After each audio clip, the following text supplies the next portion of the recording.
our today's topic is regarding a poem. It is Lovis Brandes Philippus, and the name of the poem is Meadow Surprise. You have seen whenever you are going to a picnic, जब आप जाते हो कहीं जगह पे जाते हो and you will find meadows there. Meadows होते हैं सरसब्ज मैदान जो होते हैं. Then after that the poet जो होता है जो शायर होता है he describes in the first stanza that the beauty of the meadows क्योंकि meadows जो होते हैं when the poet describes the surprise of the meadows when you walk softly on the velvet grass. For example, when you are walking on the meadows, तो आपको लग रहा है कि आपके जो पैर है वो किसी नरम चीज पे पड़ रहे हैं. तो जो सॉफ्ट ग्रास होता है वहां पे that is looking like a velvet. Why the describes here velvet? Velvet आपको पता है velvet is a cloth that is very much soft and silvery. And then after that only that you will also listen the brook. यानी brook जो होती है जो वहां पे streams होते हैं नदी नाले जैसे होते हैं वहां से जब पानी जो उतरता है झरने जिनको बोलते हैं क्या बोलते हैं झरने. ब्रूक होती है झरना जो होता है जहां से पानी गुजरता है. And not only that you will find some burrows there. आप बरोज वो जो गुफाएं होती है जो जानवरों ने बनाई होती है. Not only that you will see there the mud houses. आप गए हो कभी दूधपत्री जाते हैं गुलमर्ग जाते हैं वहां जो रहने वाले लोग होते हैं जो नोमैड्स होते हैं दे लिव इन जो उन्होंने मकान बनाए होते हैं they are mostly made up of mud. वो मड के बने हुए होते हैं. Have you seen that? आपने देखा है वहां पे? वहां वो मतलब कंक्रीट जो हाउसेस नहीं होते हैं वहां क्या होता है मड हाउसेस होते हैं. तो उस पे जो सिट्रा लगाते हैं जो छत बनाते हैं उसमें वो घास का इस्तेमाल करते हैं. तो उससे क्या होता है क्योंकि ड्यूरिंग द हार्श विंटर जब विंटर काफी खजान का मौसम जैसे सख्त होता है बर्फबारी गिरती है वहां पे तो उससे क्या होता है कि उनको अंदर जो मकान में वो गर्मी रहती है. आप देखिए कि मतलब if we talk about the previous जो हम हिस्ट्री में है कि जैसे हम बनाते थे मकान बनाते थे मड लगाते थे मड से बनाए होते थे जिनको हम कच्चा हाउस भी कहते हैं. तो उनमें गर्मी रहती थी एज पर सीजन वो बनाए जा रहे थे. क्योंकि अगर हम देखेंगे कश्मीर में तो स्नोफॉल होता ही है. यहाँ सर्दी भी इतनी आज ठंड ठंड इतनी है कि हम मजबूर हो गए गर्म कपड़े पहनने के लिए. सेम इज द केस कि तब मर्ड्स के होते थे मकान बनाते थे कच्चे हाउसेस बनाते थे छत लगाते थे घास के छत होते थे टीन वगैरह नहीं इस्तेमाल होता था. तो उनमें क्यों वो बनाते थे क्योंकि उनमें गर्मी रहती है.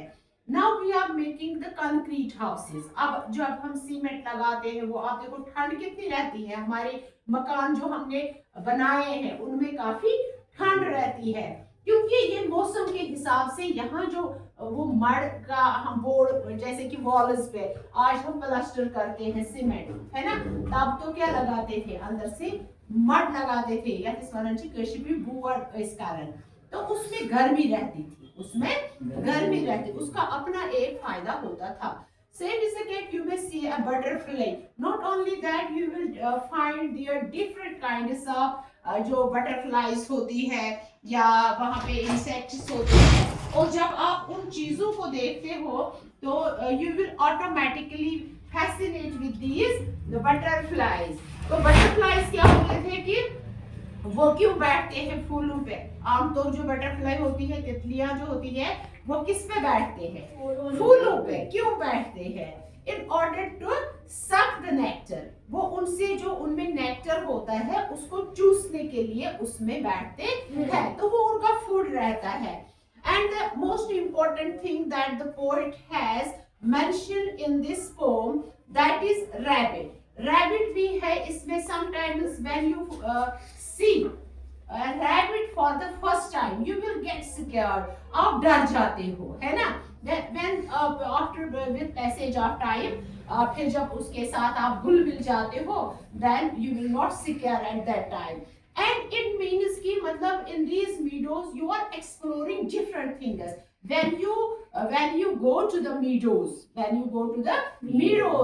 क्या होते हैं? सरसब्ज मैदान जो होते हैं, और आप बहुत चीजों को वहां पे एक्सप्लोर करते हो।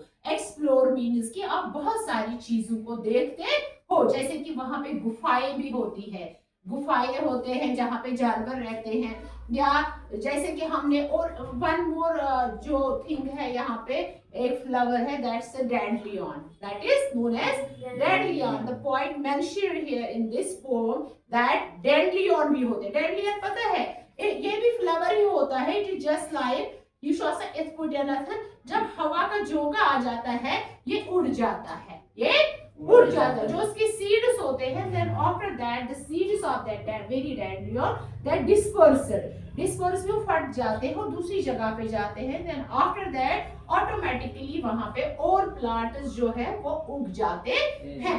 आप देखिए कि अगर हम गुलमर्ग की बात करें या किसी भी हेल्थ रिजॉर्ट की बात करके करेंगे, या हम लेंगे पहलगाम लेंगे, दूध पाथरी लेंगे, जो मीडोज होते हैं, जो अंदर सरसब्ज मैदान होते हैं और जहाँ पे झाड़ियां होती है, जहाँ पे बुशेस होते हैं, वहां कोई लगाता है वो?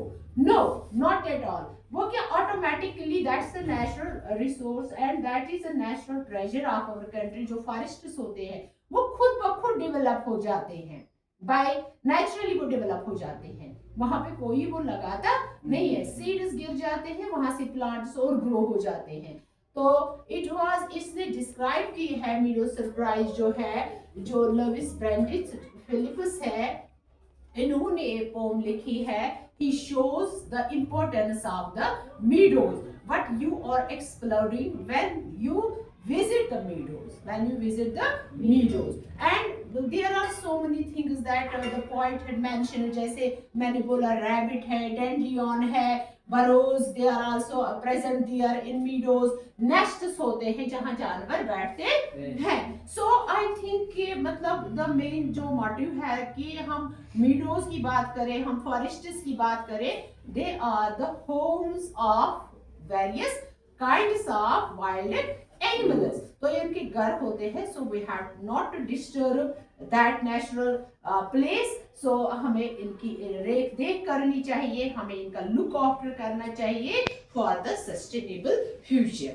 तो ताकि हम भी इससे हम बहुत कुछ सीखने को हमें मिल जाएगा। And this was all about the importance of meadows, that's why he mentioned meadow surprise। जब हम जाते हैं बड़ी हैरान जगह हो जाती है। This was all about today's topic। Thank you, God bless you all, thank you।